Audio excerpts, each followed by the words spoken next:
নমস্কাৰ ফ্ৰেণ্ডসকল, welcome to অসঞ্জ YouTube channel. তো ফ্ৰেণ্ডসকল, আজি এটা গুৰুত্বপূৰ্ণ ভিডিঅ' লৈ আহিছোঁ। ষ্টেট বেংকৰ ফালৰ পৰা এডমিট কাৰ্ডখন মুকলি কৰি দিছে। যিসকলৰ এক্সাম আছে, যিসকলে আবেদন কৰিছে 2-3 মাহ আগতে ষ্টেট বেংকৰ যিটো জুনিয়ৰ এছ'চিয়েট ছাপৰ্ট এণ্ড চেলছৰ পোষ্টৰ বাবে যিসকলে 2-3 মাহ আগতে এপ্লাই কৰিছিল, তাৰে এইটোৱে এডমিট কাৰ্ডখন মুকলি কৰি দিছে। তো আপোনালোকে কেনেদৰে ডাউনলোড কৰিব পাৰিব, সেই সকলোখিনি তথ্য এই ভিডিঅ'টোৰ জৰিয়তে গম পাই যাব। তো ভিডিঅ'টো সম্পূৰ্ণ ভালদৰে চাই ল'ব। ইয়াতে টোটাল পোষ্ট আছিল 13,735টামান পোষ্ট জুনিয়ৰ এছ'চিয়েটৰ ছাপৰ্ট এণ্ড চেলছৰ পোষ্ট হয়।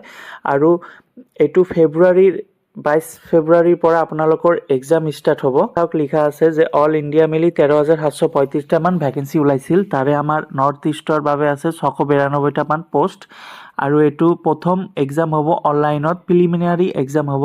আৰু ইয়াতে ডেটটো দি দিছে 22, 27, 28 আৰু 1 মাৰ্চত আপোনালোকৰ এক্সামখিনি হ'ব। তো এডমিট কাৰ্ডখন ৰিলিজ কৰি দিছে। তো এতিয়া কেনেকৈ ডাউনলোড কৰিব পাৰিব, SBI ৱেবছাইটত গৈ আপোনালোকে SBI ৱেবছাইটত গৈ এডমিট কাৰ্ডখন ডাউনলোড কৰিব পাৰিব। ইয়াতে প্ৰিলিমিনাৰী এক্সামৰ বাবে আপোনালোকৰ 100 মাৰ্কৰ ভিতৰত এক্সাম হ'ব আৰু 1 ঘণ্টা সময় থাকিব।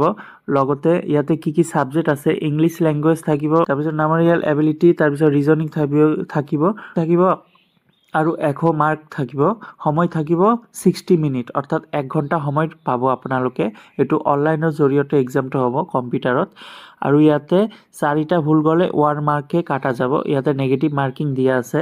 তো ফ্ৰেণ্ডসকল, এইটো ভালদৰে আপোনালোকে এক্সাম দিব, কাৰণ ইয়াতে নেগেটিভ মাৰ্কিং আছে। 4টা ভুল গ'লে 1 মাৰ্কে কাটা যাব। তো বন্ধুবান্ধৱীসকল, এইটো হৈছে এডমিট কাৰ্ড লিংক। আপোনালোকে SBI ৱেবছাইটত গৈ তাতে এডমিট কাৰ্ড বুলি লিখা আছে, ক্লিক কৰাৰ পিছত এনেদৰে এটা পেজ খোল খাব। ইয়াতে ৰেজিষ্ট্ৰেশ্যন নাম্বাৰ আছে। ৰেজিষ্ট্ৰেশ্যন নাম্বাৰ আপোনালোকৰ যিটো 3 মাহ আগতে যেতিয়া এপ্লাই কৰিছিল, তাতে সেই কাগজখনত এটা ৰেজিষ্ট্ৰেশ্যন নাম্বাৰ পাব। সেই ৰেজিষ্ট্ৰেশ্যন নাম্বাৰটো ইয়াতে লিখি দিব। তাৰপিছত আপোনালোকৰ ডেট অফ বাৰ্থ ইয়াতে লিখি দিব। লিখাৰ পিছত ইয়াতে এটা কেপচা কোড থাকিব। এই কেপচা কোডটো ইয়াতে বহাই দিব। বহাই দিয়াৰ পিছত এই লগ ইন অপশ্যনত ক্লিক কৰি দিব। লগ ইন অপশ্যনত ক্লিক কৰাৰ পিছত আপোনালোকৰ এডমিট কাৰ্ডখন ডাউনলোড হৈ যাব। পাহৰি গৈছে যে ৰেজিষ্ট্ৰেশ্যন নাম্বাৰটো কি, তেন্তে এই ফৰগট পাছৱাৰ্ডটো আপোনালোকে ক্লিক কৰি দিব। ফৰগট পাছৱাৰ্ড ক্লিক কৰাৰ পিছত তাতে আপোনালোকৰ মোবাইল নাম্বাৰটো বিচাৰিব। মোবাইল নাম্বাৰটো দিয়াৰ পিছত আপোনালোকৰ মোবাইলত ইউজাৰ ID আৰু পাছৱাৰ্ডটো আহি যাব। জুনিয়ৰ এছ'চিয়েটেড পোষ্ট যিটো 13,735টামান ষ্টেট বেংকৰ ফালৰ পৰা।